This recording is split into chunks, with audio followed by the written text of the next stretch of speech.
Good morning students. आज हम भारत की खोज का पाठ 8 तनाव पढ़ेंगे और समझेंगे। बच्चों, भारत में वर्ष 1942 में शुरू से ही तनाव बढ़ने लगा। युद्ध का समय पास आता जा रहा था। द्वितीय विश्व युद्ध जारी था। ऐसे में भारत के शहरों पर हवाई हमलों की संभावना बढ़ गई थी। इनका परिणाम क्या होगा? क्या भारत और इंग्लैंड के संबंधों में दूरी बढ़ जाएगी? आदि प्रश्नों ने वातावरण में तनाव की स्थिति उत्पन्न कर दी थी। इसके साथ ही साथ भारत की जनता विदेशियों के अत्याचार से आक्रोशित थी। उन्होंने अब ठान लिया था कि चाहे कुछ भी हो जाए, अंग्रेजी राज को सहन नहीं करना चाहिए और उस सत्ता को खत्म करने का प्रयास करने लगे। बच्चों, हम पाठ के माध्यम से इसको जानने का प्रयास करेंगे।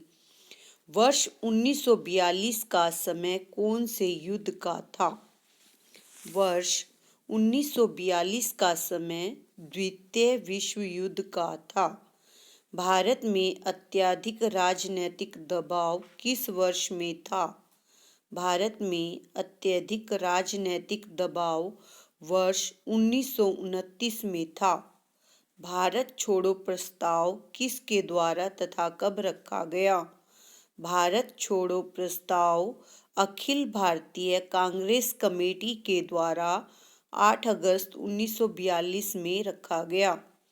कांग्रेस ने कैसा आंदोलन शुरू करने की मांग की? कांग्रेस ने गांधी के नेतृत्व में अहिंसात्मक ढंग से एक जन आंदोलन शुरू करने की स्वीकृति की मांग की। भारत छोड़ो आंदोलन में किसने अहम भूमिका निभाई? भारत छोड़ो आंदोलन में स्त्रियों व आम जनता ने अहम भूमिका निभाई। अंतरिम सरकार का प्रथम कार्य क्या होगा? अंतरिम सरकार का प्रथम कार्य मित्र शक्तियों के सहयोग से भारत की सुरक्षा तथा हथियारबंद व अहिंसक शक्तियों के साथ हवाई हमलों को रोकना होगा। प्रस्ताव पास होने के पश्चात नेहरू जी को कहाँ ले जाया गया? प्रस्ताव पास होने के पश्चात नेहरू जी को अहमदनगर के किले में बंद कर दिया गया। भारत को हवाई हमले की वजह से क्या डर सता रहा था?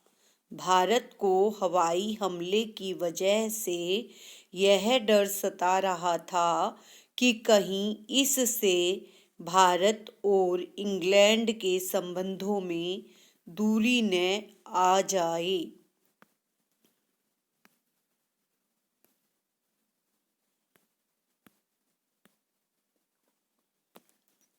बेटा आगे देखिए, वर्ष 1942 में क्या हुआ था? वर्ष 1942 में भारत छोड़ो आंदोलन हुआ था। वर्ष 1942 में किसने महत्वपूर्ण कार्य किया? वर्ष 1942 में युवा वर्ग तथा विशेषकर विद्यार्थियों ने महत्वपूर्ण कार्य किया। भारत में भयंकर अकाल किस वर्ष में पड़ा? भारत में भयंकर अकाल वर्ष 1943 में पड़ा। अकाल के दौरान कलकत्ता की हालत कैसी थी? अकाल के दौरान कलकत्ता की हालत चिंताजनक थी। उस वक्त कलकत्ता की सड़कों पर लाशें बिछी थी। वर्ष 1942 के विद्रोह को मूर्खतापूर्ण क्यों कहा गया? उत्तर, क्योंकि यह योजनाबद्ध नहीं था। एक ओर असंख्य जनता का विद्रोह था तथा दूसरी ओर हथियारबंद सैनिक थे। आगे देखिए बेटा, वर्ष 1942 में नेताओं की गिरफ्तारी का आम जनता पर क्या प्रभाव पड़ा? वर्ष 1942 में नेताओं की गिरफ्तारी तथा गोलीबारी की बात सुनकर आम जनता भड़क उठी। जनता ने हिंसक प्रदर्शन किए। जनता इतनी उत्तेजित हो गई थी कि चुप नहीं बैठ सकी तथा तोड़फोड़ करने से भी नहीं चूकी। आगे देखिए बेटा, वर्ष 1942 के दंगों का अंग्रेजी शासन पर क्या असर पड़ा? वर्ष 1942 के दंगों के पश्चात आम जनता ने देश के प्रति प्रेम तथा अंग्रेजी शासन के प्रति नफरत को प्रकट किया।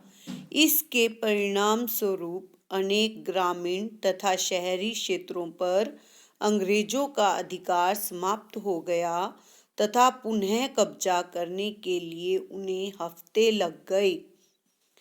भारत को कैसा देश कहा जाता है? भारत को अंतर्विरोधों का देश कहा जाता है। बच्चों, अंतर्विरोध क्या होते हैं? बच्चों, एक समय में भारत में अंग्रेजी शासन भी था तो दूसरी ओर वहाँ पर भारतीय भी निवास कर रहे थे। इसी के साथ साथ भारत में जो संस्कृति सभ्यता है वो अलग अलग भिन्नता लिए हुए है, इसलिए ऐसा कहा गया है। अगला पाठ देखिए बच्चों, भारत ने अपने स्वरूप को किस प्रकार बचाए रखा? भारत ने अपने स्वरूप को उसी प्रकार बचाए रखा जैसे प्रकृति कल की युद्ध भूमि को आज फूलों व घास से ढक देती है। भारत में कैसी सत्ता है? भारत में आर्थिक तथा भौगोलिक सत्ता है। भारत की आत्मा कैसी है? भारत की आत्मा अपराज्य है। भारत की विशेषता क्या है? अनेकता में एकता ही भारत की विशेषता है।